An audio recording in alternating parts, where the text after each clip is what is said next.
Montage of Heck was produced by the daughter of Kurt Cobain and Courtney Love, Frances Bean Cobain, and it follows Kurt Cobain's life through his troubled childhood to becoming the voice of a generation until his tragic death in 1994. This film really is about Kurt Cobain.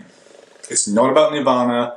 It does touch upon his relationship with Courtney Love, but most of all, this is about Kurt Cobain.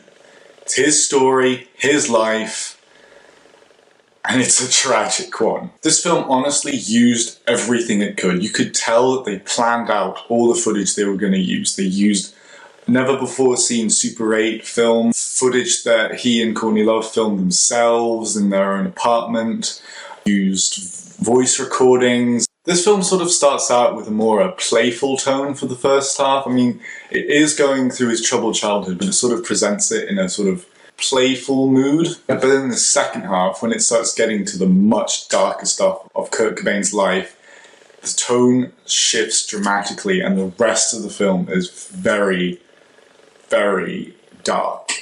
The overall mood of the film, even in the playful sections, is incredibly unhappy and miserable. It really makes you feel for Kurt Cobain. And this is really well presented through the screenplay's overall mood.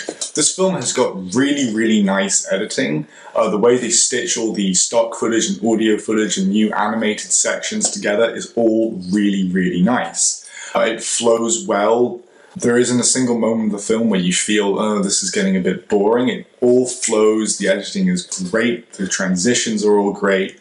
Everything about the film just flows perfectly. It's got a really nice use of all the pictures and stock footage, and everything they use is used to advance the film on. A little problem I had is the use of music. They use songs with the lyrics playing during interview sections. So sort of, you're trying to listen to this interview, but then you hear Kurt Cobain's voice over this. It's a little bit distracting. The interviews were framed really weirdly. They're all up in the people's faces and like they're looking at weird directions. It seems like the interviewer always switches positions during the interviews. There is extensive use of montage in this film. At first, it kind of annoyed me and gave me a really big headache. Then halfway through the film, I suddenly realised they're using this montage to really get you in his head, and it's particularly effective near the end of the film where things get more and more chaotic. This is a really, really interesting alternative to the other well-known Kurt Cobain documentary, Kurt and Courtney. That really puts Courtney Love in a very negative light, whereas this film sort of portrays everybody, including Courtney Love, in a sort of neutral standpoint. And that is a really strong positive for the film. Out of everything in this film, that is the strongest point I can give it.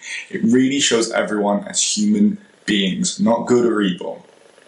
Overall, I would give this film a 7 out of 10. The screenplay is really great, the direction is really great, the editing flows amazingly well. There is extensive use of montage that could leave some viewers with a headache, but it really does help you get into the mindset of Kurt Cobain. So that was another episode of Blumen Falck Film Talk. I was your host, Barnaby Falck. Don't forget to like and subscribe for more reviews, and if you had any opinions on this film, leave it in the comment section below. See you soon!